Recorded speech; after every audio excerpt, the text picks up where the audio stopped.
Settle in, get comfortable. Let whatever you've been carrying today set itself down beside you for a while. Roy had been driving for 2 hours. He hadn't told Linda where he was going because he didn't know where he was going. He'd said he was checking the east fence line, the one that ran along the Hendersons' property, where a section of post had been leaning since March. He'd said it the way you say something when you need to say something.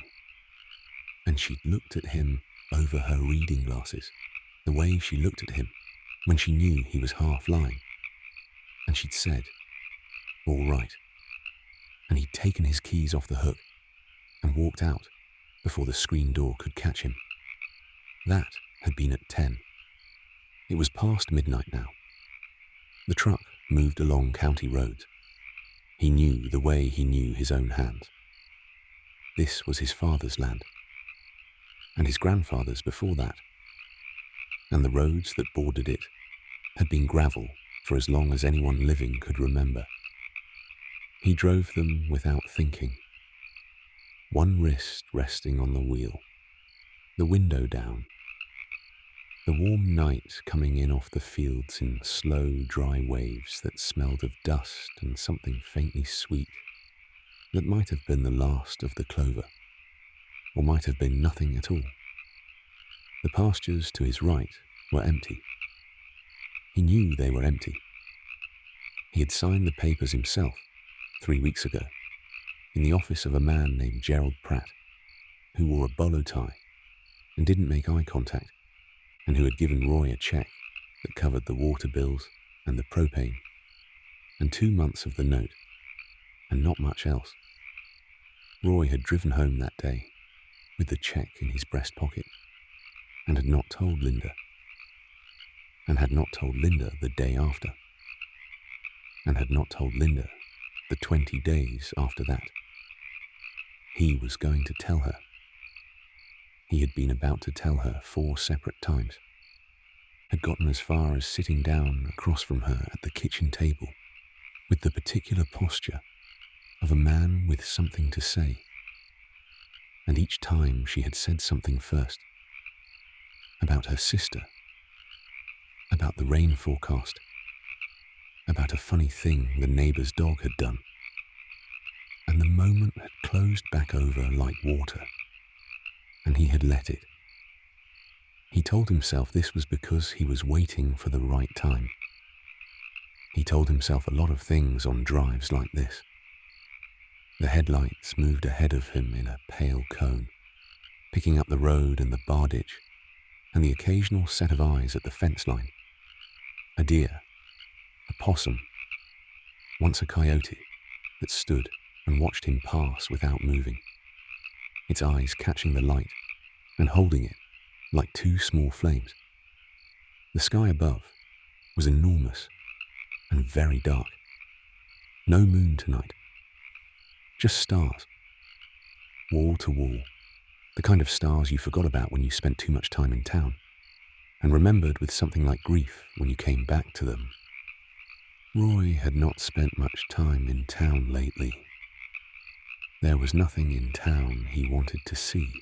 He turned north on a road with no name, just a number on a green sign that had been shot through with a .22 at least twice, and followed it until the pavement gave out to hard-packed caliche, and the truck began to rattle in a familiar way.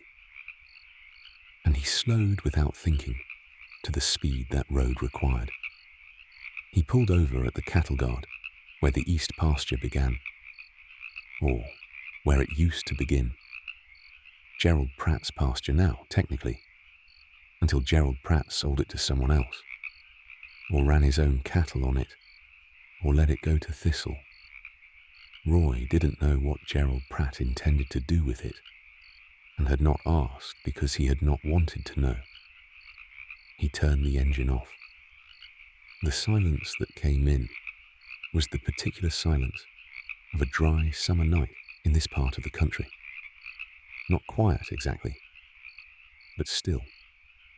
The insects were going in the bardage, a low electric hum that rose and fell like breathing. A nighthawk made its diving sound somewhere off to the west, that hollow boom it made at the bottom of the dive that Roy had always liked without ever knowing why. The truck ticked as the engine cooled. He sat with his arms on the wheel and looked out at the pasture. There had been 63 head out there in April. Good stock, mostly Angus with a few crossbreds his father had brought in the year before he died, thinking they'd do better in the heat. They had done better in the heat. They just hadn't done well enough in the drought. 3 years of short rainfall and 1 summer of none at all had done what Roy had spent those 3 years refusing to believe anything could do. He'd sold water in from 2 counties over. He'd cut the herd's grazing rotation down to nothing. He'd done everything he could think of, and several things he'd borrowed the idea of from men whose operations were twice his size, and who were struggling the same way he was struggling, which had been some comfort, and mostly not. 31 head. That was what he'd sold to Pratt. 31 out of 63. And even now, doing the math in the dark, it felt like more than half because it had come from the better half. The ones his father would have kept. Linda would understand. He knew she would understand. That was not what he was afraid of. What he was afraid of was the way she would look at him in the moment before she understood. The half second before her face settled into the expression of a woman who has spent 30 years married to a cattleman and knows that these things happen, that land and weather and markets are not personal, that you do what you have to do and you start again. He was afraid of that half second, that unguarded moment before the understanding came in, when he would see on her face exactly what she thought of him, and it would be the same thing he thought of himself. He had told his father he would never sell. His father had sold once in '86 and had bought them back 2 years later and had never spoken about it, except once, to Roy, the year Roy turned 19, sitting in this same truck on a different version of this same road. He had said, "Sometimes the land asks more of you than you have. That's not failure. That's just the land."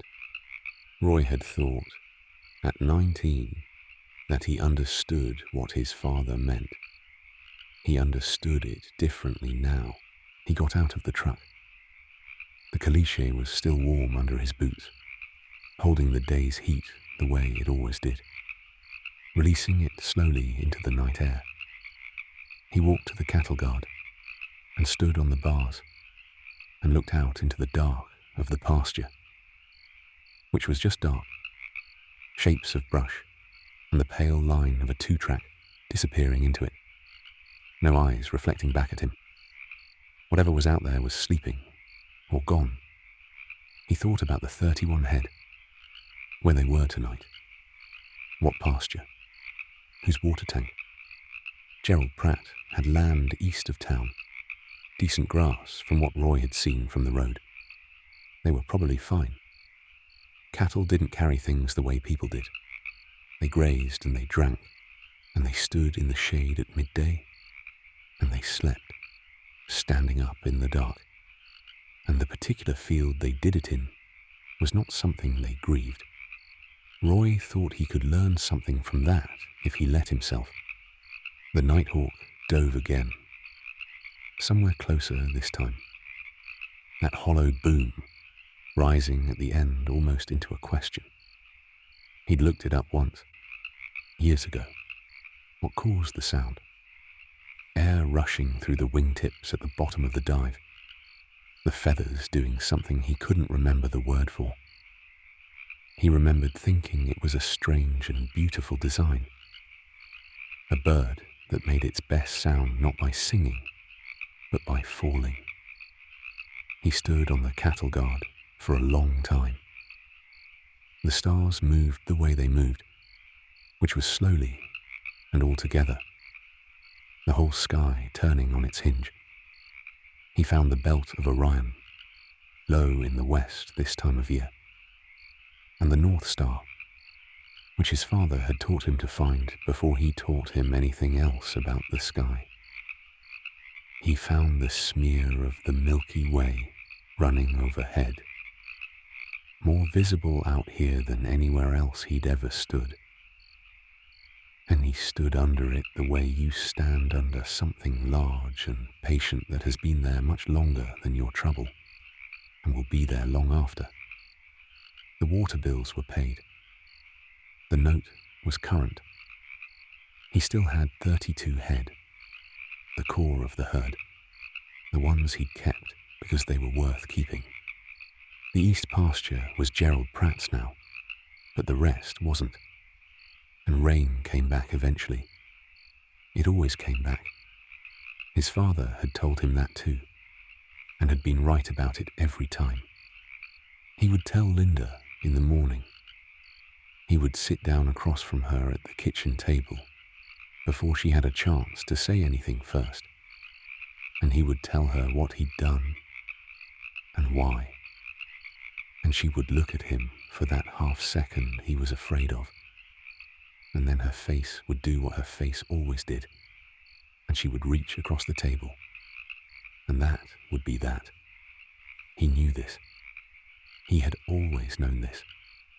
The telling was never the hard part. The waiting was the hard part, and he had been waiting 3 weeks, and he was tired of the weight of it, and tomorrow he would put it down. But that was morning, and morning was a long way off. For now, there was only the road, and the dark, and the warm caliche under his boots, and the stars doing their slow work overhead, the insects in the ditch, the truck ticking cool behind him, the 32 head, somewhere on his land, sleeping on their feet in the August dark, unbothered and unhurried, doing what they had always done. Roy stepped off the cattle guard and walked back to the truck and got in and sat for a moment with his hands in his lap, not on the wheel, just sitting. The night came in through the window, warm and dry and smelling of dust and the last of something sweet he still couldn't name. He wasn't forgiven yet. He hadn't asked to be. But the sky was the sky, and the land was still mostly his, and the woman at home had the reading light on. Probably the way she always did when she was waiting without admitting she was waiting. For now there was only the dark and the distance and the slow sound of the country settling into itself. For now there was only rest.